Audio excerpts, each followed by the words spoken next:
What's up, guys? This is SLaceUp, and I got a review on the Adizero Crazy Light 2s. Now, Adidas has that spiral pattern traction, and this definitely is a shallow traction because Adidas wanted to make the shoe as light as it could, so it will definitely burn out outdoor.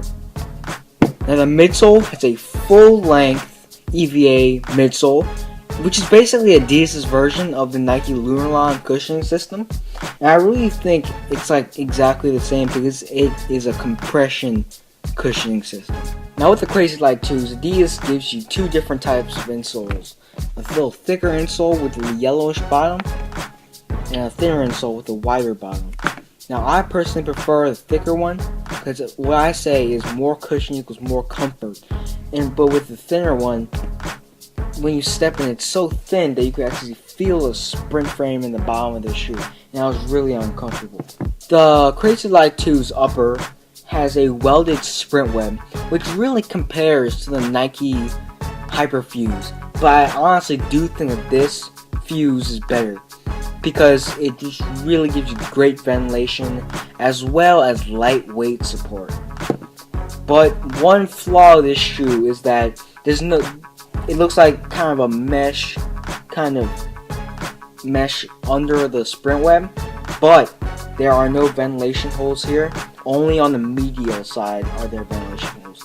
And one thing contributing to the lightweight of the shoe is that Adidas gives you two different types of laces, which are really light.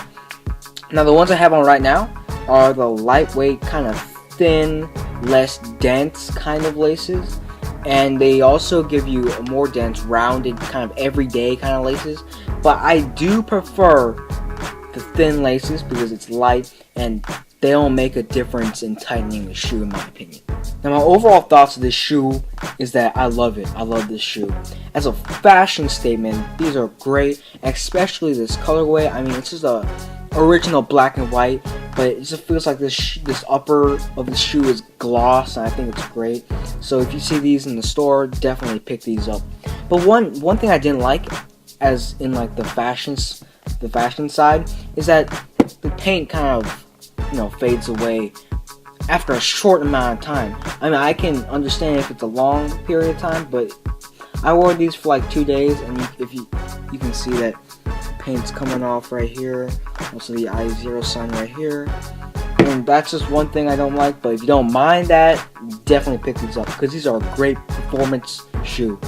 I definitely like how Adidas made these as light as possible, and I just love that in a shoe. I mean, how lightweight it is, how much support it has. This shoe is great.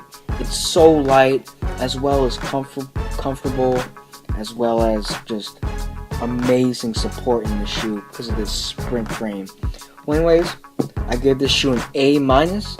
I don't give it an A+ or an A because of just another little flaw is that when you pick these up, they do require a little break-in time in the toe area. The heel lockdown is great and all, but the toe, in the inside your toe, you just get blisters, and just for like a week or two when you first pick up the shoe.